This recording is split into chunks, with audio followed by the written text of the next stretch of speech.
जय श्री राधे। पूज्य श्री सद्गुरुदेव भगवान के चरणों में प्रणाम। पूज्य श्री राधा बाबा जी का जीवन चरित्र। कल हमने सुना था कैसे देशभक्ति गतिविधियों में पूज्य बाबा ने भगवान की कृपा का अनुभव किया। जेल जीवन में चक्रधर को पद पद पर प्रभु कृपा की दिव्य अनुभूति हुई। प्रभु की अपार और अहेतु की कृपा को देखकर चक्रधर की विचारधारा बहुत बदल चुकी थी। जेल में ही चक्रधर सोचने लगा था कि जेल से बाहर जाने के बाद जीवन को साधना में बना देना है। जेल के विचित्र और विविध अनुभव ही चक्रधर के भावी आध्यात्मिक जीवन के अनुप्रेरक हैं। जेल यात्रा के विवरण को विराम देने के पूर्व एक बात का निवेदन करना आवश्यक लग रहा है। बाबा को 2 बार जेल जाना पड़ा और पहली बार 6 महीने की और दूसरी बार 5 महीने की सज़ा भोगनी पड़ी। बाबा अपने जेल जीवन का कभी कोई अंश यदा कदा सुनाया करते थे। बाबा के बड़े भाई पूज्य श्री तारादत्त जी मिश्र से भी कुछ बातें 2 बार सुनने को मिली हैं। बाबा के जेल के साथियों से भी जेल जीवन का विवरण 1 आध बार सुनने को मिला है। जब जो थोड़ा सुनने को मिला उसी को स्मरण करके यह विवरण लिखा गया है। लिखते समय 2-3 स्थलों पर तथ्यों के क्रम को निर्धारित करने में बड़ी कठिनाई उत्पन्न हुई। यह निश्चित करना कठिन हो गया कि अमुक प्रसंग प्रथम जेल यात्रा का है अथवा द्वितीय का। जो भी हो, लिखते समय यह प्रयास भरपूर रहा है कि तथ्यों एवं प्रसंगों का वर्णन पूर्णतः सही हो। इसके बाद भी यदि विसंगति अथवा चूक रह गई हो तो उसके लिए विनम्र क्षमा प्रार्थना है।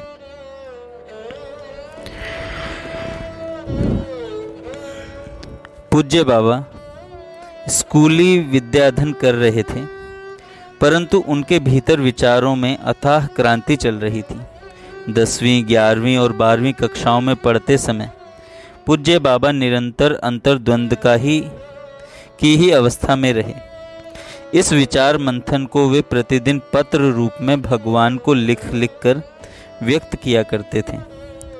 उन्होंने प्रतिदिन जो पत्र भगवान को लिखे उनमें से कुछ पत्र वे संन्यास लेते समय अपने अग्रज श्री तारादत्त जी मिश्र को एक पेटी में बंद करके दे गए थे एवं निर्देश दे गए कि इसे उनकी मृत्यु के पश्चात ही खोला जाए।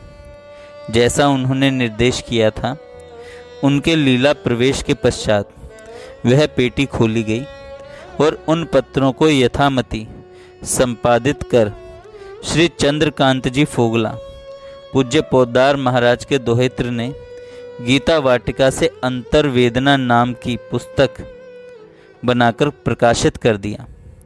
जो जिज्ञासु भक्त उसे प्राप्त करना चाहते हैं वहां से प्राप्त कर सकते हैं। यहाँ उनके पत्र को उद्धृत किया जा रहा है।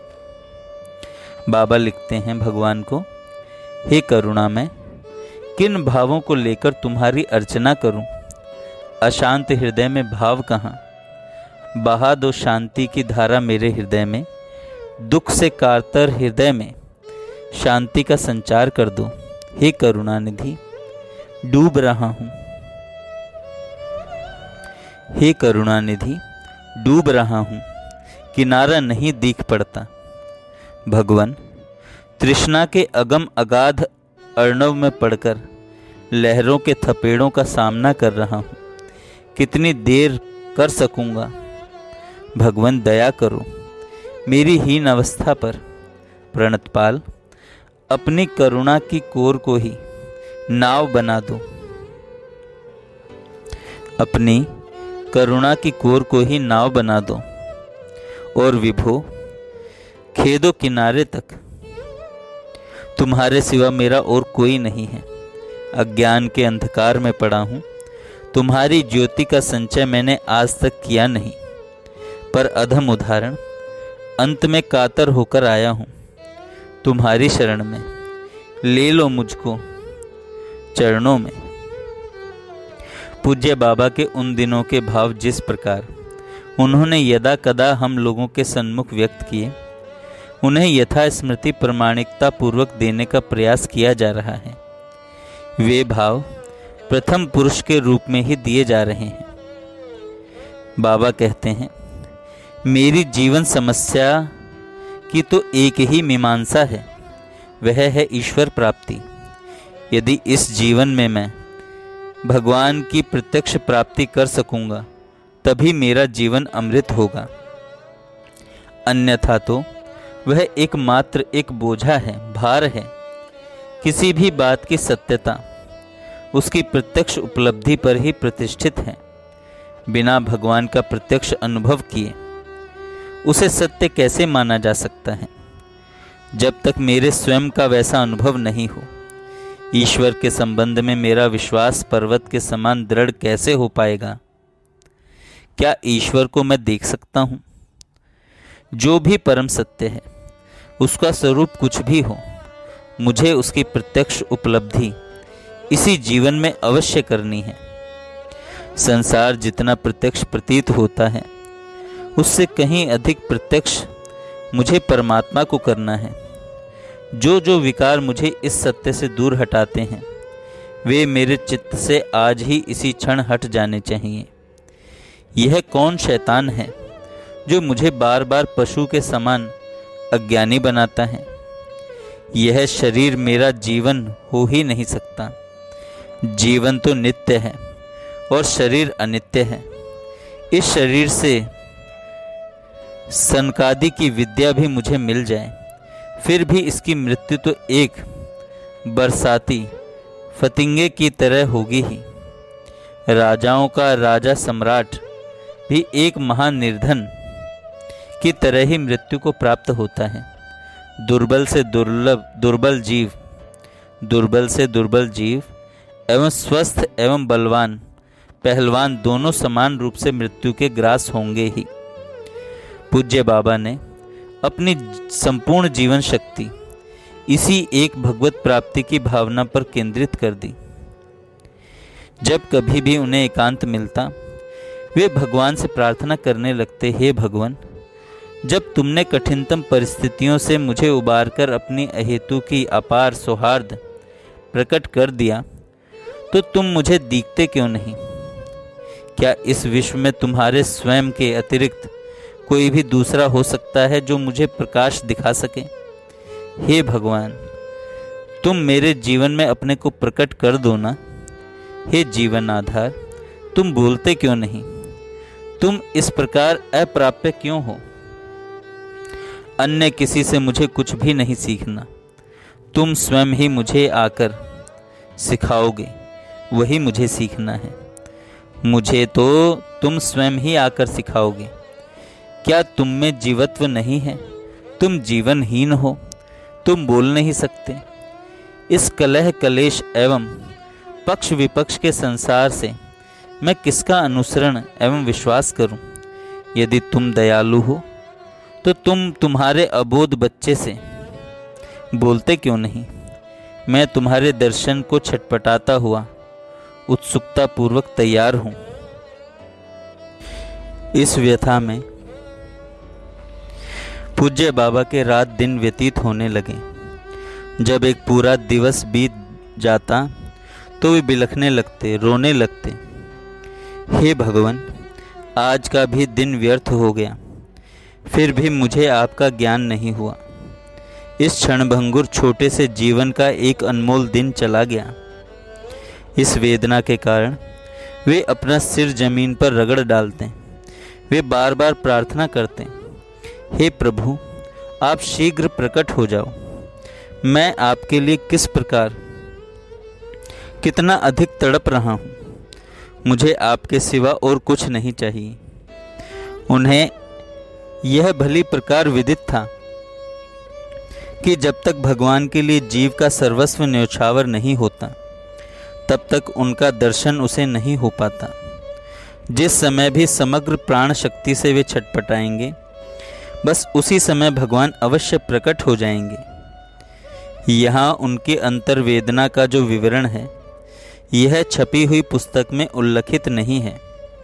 यह तो उन्होंने व्यक्तिगत रूप से जो अपनी उन दिनों की मनोदिशा का चित्र खींचा था वह ही बहुत संक्षिप्त रूप में दिया गया है। उनकी पुस्तक जो छपी है उसके 5-7 प्रमुख अंश नीचे उद्धृत किए जा रहे हैं। यह पत्र दिनांक 11/1/1934 का है। हे जीवन धन, पुकार रहा हूँ, कल भी पुकारूंगा, जब तक प्राण है तब तक पुकारता रहूंगा। सर्वव्यापिन, तुम सुन रहे हो ना? तुम सुनोगे और मुझे कृतार्थ करोगे। प्राणहीन को सताने से तुम्हें कुछ नहीं मिलेगा। मंगलमय, तुम्हारा विधान मंगलमय है। मैं तुम्हें किस तरह दोषी कह सकता हूँ? भूलना न प्यारे, तुम्हारा ही चक्रधर। प्राणाधिक, बहुत दूर नहीं हो, तुम सचमुच निकट हो, परंतु मैं अधम अभी भी तुम्हें पा नहीं सकता। शरणागत पाल, शरणागत की रक्षा करो। मंगलमय, तुम्हारा विधान मंगलमय है। भूलना मत प्रियतम, तुम्हारा ही चक्रधर। इस प्रकार उन दिनों पूज्य बाबा का जीवन पूर्ण प्रार्थना में हो रहा था। गृहस्थ जीवन के गत अशांति। पूज्य बाबा अपने परिवार में सबसे छोटे भाई थे। उधर ऐसा प्रचलन था कि सबसे छोटी बहू पर ही सारे घर के कार्यभार का दायित्व हो। अतः माताजी रात दिन गृह सेवा में निरत रहती। वे लगभग रात्रि के द्वितीय पहर में ही शयन गृह में आती। इधर पूज्य बाबा भगवद विरह में विषादग्रस्त रहते। पूज्य बाबा उन दिनों अपनी चिंता के कारण बहुत कम सोते थे। सांसारिक भोगों से सर्वथा उपरत तथा अपने पति को पागलवत देखकर वे व्याकुल हो जाती थी। पूज्य बाबा के गृहस्थ भोगों से सर्वथा उपरत रहने का कारण जेठानियाँ उसकी सेवा एवं प्रेम की कमी ही मानती। वे ईर्ष्यावश उसे ताना मारती रहती। गृहस्थी कार्य के कोल्हू में दिन भर अविराम पिसती धर्मपत्नी जब अपने पति से 2 मीठे बोल सुनने को भी तरस जाती तो वह और भी दुखी हो जाती। पूज्य बाबा अपनी धर्मपत्नी में जगत माता का ही रूप देखते थे। उनके विकारग्रस्त होने का तो प्रश्न ही नहीं था। उनका मन दैवी विचारों में इतना तन्मय रहता था कि उसे मलिन निम्न अंगों में रमण की रुचि ही भला कहाँ से हो पाती। जेठानियों और पड़ोस की गांव की स्त्रियां बेचारी भोली बालिका को जादू टोना करने की क्रियाएं बताती। वे व्रत रखती, उपवास करती, देवी देवताओं की मनौतियां करती। यदि किसी भी दिन पूज्य बाबा में थोड़ा सा भी प्रेम भाव अथवा अनुकूलता देख लेती तो अपने अनुष्ठान व्रत को सफल मानकर प्रसन्न हो जाती। जेठानियों के बहुत प्रयास के उपरांत तो कभी कदास गुरुदेव पूज्य बाबा भीतर शयन गृह में शयन करने जाते, अन्यथा तो वे प्रायः बाहर बरामदे में ही सबके मध्य शयन करते थे। पूज्य बाबा मात्र गिनती के दिन ही एकांत में अपनी पत्नी के संग शयन किए होंगे, वह भी मात्र उसके प्रति अपना कर्तव्य समझकर। इस गृहस्थ संग के फलस्वरूप माताजी का एक गर्भ तो स्रवित हो ही गया और एक मृत बालक हुआ। इससे भी पूज्य माताजी का मानसिक संतुलन बिगड़ गया। बेचारी माता पिता के लाड प्यार में पली 14-15 वर्ष की अबोध किशोर बालिका अपना दुख सुख भी किसके साथ बांटती। यदि कभी पूज्य बाबा उस बालिका से वार्ता भी करते तो ऊंचे ऊंचे ज्ञान की ही बात करते। ऐसी बातें वह सुन तो लेती, परंतु इन बातों से उसका मन धैर्य तो रख नहीं पाता। तो यही समझ में आता कि मेरा सांसारिक जीवन पूर्ण अंधकार भरा ही है। पूज्य बाबा अपनी पत्नी को अपनी स्थिति समझाते। जब मेरी यह धारणा दृढ़ और संशयहीन है कि इस माया प्रसार के पीछे एक अविनाशी अखंड आनंद में परमात्मा है, वह इतना घन आनंद है कि उसके सामने इंद्रिय सुख कुछ भी नहीं, तब उस परमात्मा को किनारे कर मैं गृहस्थ कार्यों में कैसे उलझूं? जब भगवान अपार वैभव में हैं तो उसको पाने का प्रयत्न करूं अथवा खेत खलिहान में चित्त उलझा दूं? क्या मैं परमात्मा को प्राप्त करने का अपना प्रयत्न क्षण भर के लिए भी किसी मोह से, भय से, हानि की अपेक्षा से स्थगित कर सकता हूं? कदापि नहीं। मुझे तो क्षण भर भी उस दया में आनंद निधि परमात्मा से दूर रहना असहाय है। उसको न पाने की असहाय छटपटाहट वश मैं पागल भले ही हो जाऊं, परंतु भगवान को पाए बिना मुझे विश्राम नहीं। अब भला उनकी धर्मपत्नी की समस्याओं का इन बातों को सुनने से निदान कहाँ? वह तो परिवार में होने वाली घटनाओं की अपने पति से निंदा स्तुतिपूर्ण व्याख्या करना चाहती थी। वह तो अंतर से चाहती थी कि पति उसे आश्वस्त करे कि पढ़ाई समाप्त करते ही वह अंग्रेजों की तरह, कहीं अग्रजों की तरह, पढ़ाई समाप्त करते ही वह अपने बड़े भाइयों की तरह कहीं सरकारी नौकरी करेगा, अर्थ उपार्जन करेगा और उसे अपने साथ रखेगा। वह सांसारिक स्वप्न देखती थी और पूज्य बाबा अखंड परमात्मागत शांति आनंद में डूबे जाने के स्वप्न।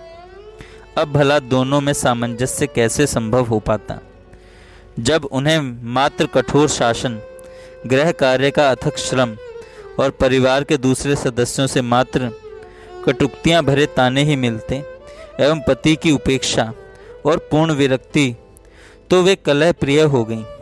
वे अपनी सास जेठानियों एवं अन्य गुरुजनों को जो भी उस पर आक्षेप करता,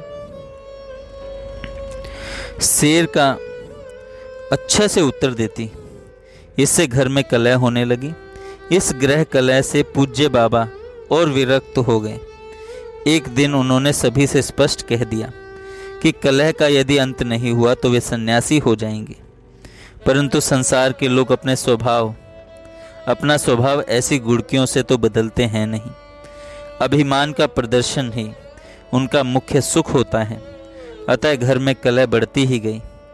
पूज्य बाबा के चित्त में दृढ़ मूल धारणा हो गई कि इस दृश्य में उन्हें कहीं भी, कभी भी न तो शांति मिलेगी न ही कल्याण।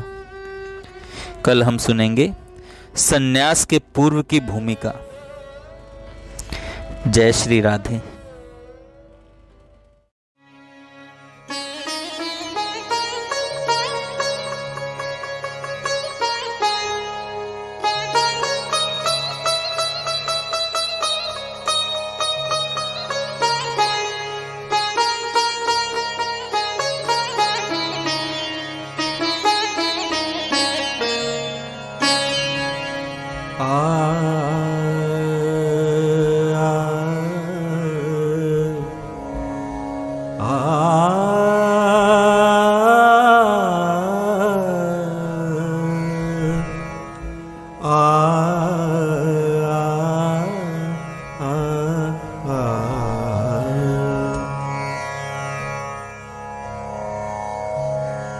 श्याम नहीं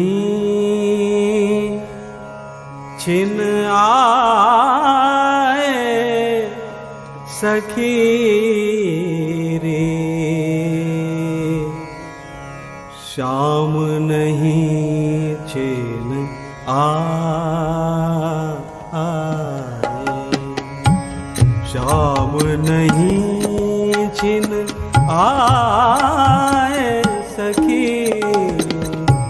श्याम नहीं छिन आए।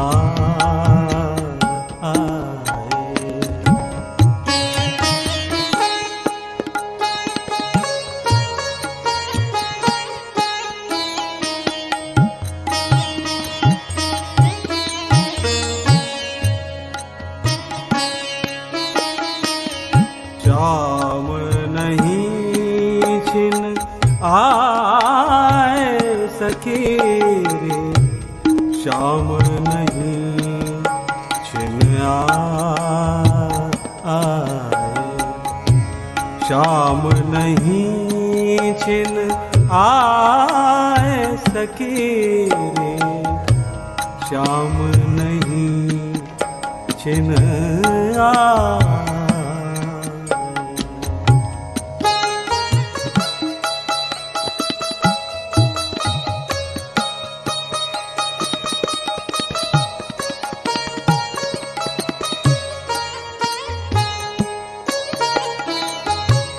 संगम सुख नव संपत्ति पूरण, संगम सुख नव संपत्ति पूरण।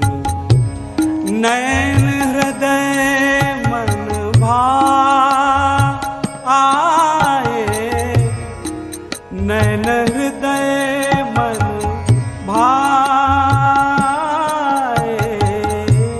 श्याम नहीं छिन आए सखी रे, श्याम नहीं छिन आए सखी रे, श्याम नहीं छिन आए।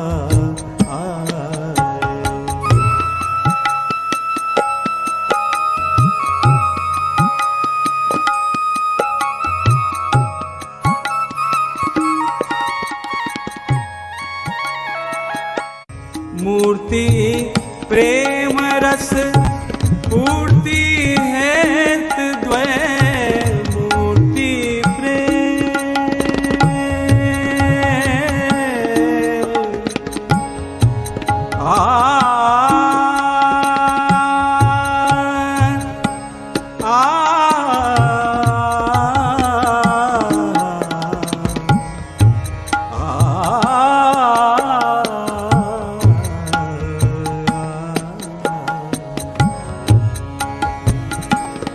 मूर्ति प्रेम रस पूर्ति हेतु द्वय, नैन चहु दिश धाये,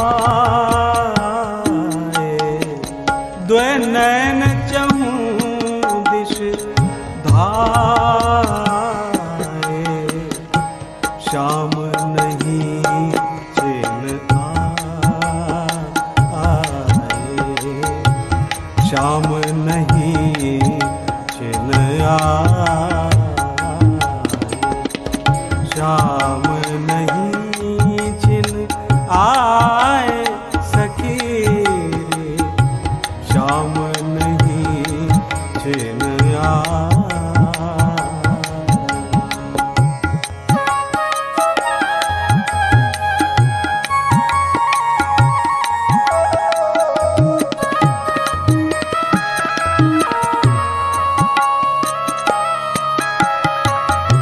चपल पलक बिन आतुर कातर, चपल पलक बिन आतुर कातर। नवपथ पल पल छाए, नवपथ पल पल छाए। चपला जो दुति छिनक धार जल, चपला जो दुति छिनक धार जल। श्रावण के दिन पाए, श्रावण के दिन पाए। श्याम नहीं छिन आए, श्याम नहीं छिन आए सखी रे, श्याम नहीं छिन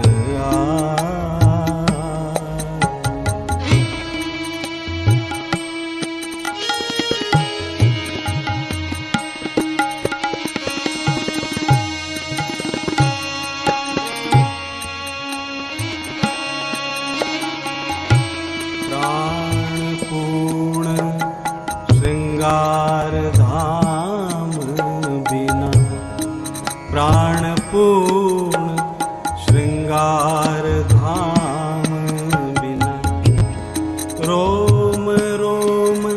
अकुलाए, रोम रोम अकुलाए। कबहू प्रेम हिंडोल मगन अली, कबहू